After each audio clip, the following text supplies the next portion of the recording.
ये आकाशवाणी गोरखपुर है। अब आप वेद प्रकाश पाठक से क्षेत्रीय समाचार सुनिए। प्रधानमंत्री नरेंद्र मोदी ने प्रधानमंत्री आवास योजना ग्रामीण के तहत मध्य प्रदेश में 12,000 गांवों में 1,75,000 आवासों का लोकार्पण किया।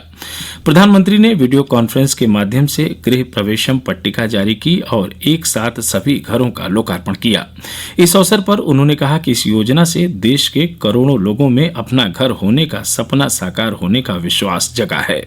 प्रधानमंत्री ने कहा कि सरकार गरीबों की समस्याएं दूर करने के लिए हर संभव कार्य कर रही है। मैं समझता हूं कि गरीबी को पराजित करना है, गरीबी से बाहर निकलना है, तो गरीब की ताकत बहुत बड़ी ताकत बन जाती है। और हमारी कोशिश यही है कि गरीबी से मुक्ति पाने का, गरीबी हटाने का सबसे बड़ा रास्ता है गरीब को ताकतवर बनाना, और उस रास्ते को हम आगे बढ़ा रहे हैं। और गरीब को अपनी लड़ाई लड़ने की जो ताकत मिल रही है उसका परिणाम भी नजर आने लगा है। इन सभी आवासों का निर्माण कोविड-19 महामारी काल की चुनौतियों के बीच किया गया है। उन्होंने वीडियो कॉन्फ्रेंसिंग के माध्यम से धार, सीधी, सिंगरौली और ग्वालियर जिलों के कुछ लाभार्थियों से बातचीत भी की। इस मौके पर प्रधानमंत्री ने कहा कि प्रधानमंत्री आवास योजना सिर्फ लोगों को आवास उपलब्ध कराने के लिए ही नहीं है, बल्कि ये गरीबों में आत्मविश्वास भरने की भी है। प्रधानमंत्री ने कहा कि सामूहिक प्रयासों से निर्धनों का सपना पूरा करने के लिए इस योजना में अन्य योजनाओं को भी शामिल किया गया है। मुख्यमंत्री योगी आदित्यनाथ ने लखनऊ के सभी कोविड बेड्स को सक्रिय रखने का निर्देश दिया है।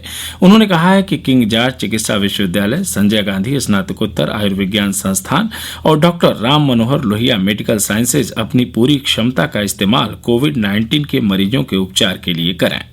मुख्यमंत्री आज लखनऊ में अपने सरकारी आवास पर एक उच्च स्तरीय बैठक में अनलॉक व्यवस्था की समीक्षा कर रहे थे। श्री योगी ने कोविड-19 के नियंत्रण में कॉन्टैक्ट ट्रेसिंग और मेडिकल टेस्टिंग की भूमिका पर बल देते हुए इस कार्य में तेजी लाने के निर्देश दिए। उन्होंने कहा कि कोविड अस्पतालों में वेंटिलेटर समेत सभी मेडिकल उपकरण क्रियाशील होने चाहिए। 80 नई स्पेशल यात्री रेलगाड़ियां आज से शुरू हो गई हैं। ये रेलगाड़ियां पूरी तरह आरक्षित हैं। इनके लिए बुकिंग इस महीने की 10 तारीख से पहले ही शुरू हो चुकी है। रेल मंत्रालय ने बताया है कि ये रेलगाड़ियां मौजूदा 30 स्पेशल राजधानी की तरह की रेलगाड़ियों और 200 स्पेशल मेल एक्सप्रेस रेलगाड़ियों के अतिरिक्त होंगी। एक रिपोर्ट। यात्रियों की बढ़ती मांग को देखते हुए इन 80 रेलगाड़ियों को चलाने का फैसला किया गया है। इन रेलगाड़ियों में वाराणसी वंदे भारत एक्सप्रेस, लखनऊ शताब्दी और गोरखपुर हमसफर एक्सप्रेस भी शामिल है। ये रेलगाड़ियां पहले से चलाई जा रही 30 स्पेशल राजधानी और 200 स्पेशल मेल एक्सप्रेस रेलगाड़ियों के अतिरिक्त होगी। रेल पटरियों पर दौड़ने वाली स्पेशल ट्रेनों की संख्या बढ़कर अब 310 हो गई है। रेलवे देश के विभिन्न क्षेत्रों से मांग और प्रतीक्षा सूचियों पर नजर रख रहा है। जरूरत पड़ने पर उचित समय में और रेलगाड़ियां चलाई जा सकती हैं। दीपेंद्र कुमार, आकाशवाणी समाचार, दिल्ली। केंद्र सरकार ने कहा है कि देश में कोविड-19 के सक्रिय मामलों की संख्या कुल संक्रमित व्यक्तियों की 1/4 से भी कम रह गई है। फिलहाल करीब 10.5 लाख कोविड मरीज हैं जिनका उपचार चल रहा है। स्वास्थ्य मंत्रालय ने एक ट्वीट में कहा कि स्वस्थ हुए लोगों और वर्तमान रोगियों के बीच का अंतर लगातार बढ़ रहा है। 36 लाख से अधिक कोविड रोगियों को उपचार के बाद अस्पतालों से छुट्टी दी जा चुकी है। केंद्र सरकार ने वायरल हो रहे उस ट्वीट का खंडन किया है जिसमें कहा गया है कि भारत चीन तनाव की खबरों के बीच पिछले 45 वर्षों में पहली बार 80,000 से ज्यादा सैनिकों ने स्वास्थ्य कारणों से अवकाश के लिए आवेदन किया है। एक ट्वीट में पत्र सूचना कार्यालय PIB ने कहा है कि यह खबर झूठी है।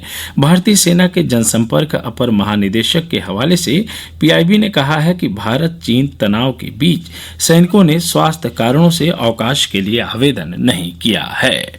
जौनपुर जिले के मड़ियाहू कोतवाली क्षेत्र के सुईथा गांव में आज दोपहर शॉर्ट सर्किट के कारण आग लग जाने से एक महिला सहित उसके 2 बच्चों की जलकर मृत्यु हो गई।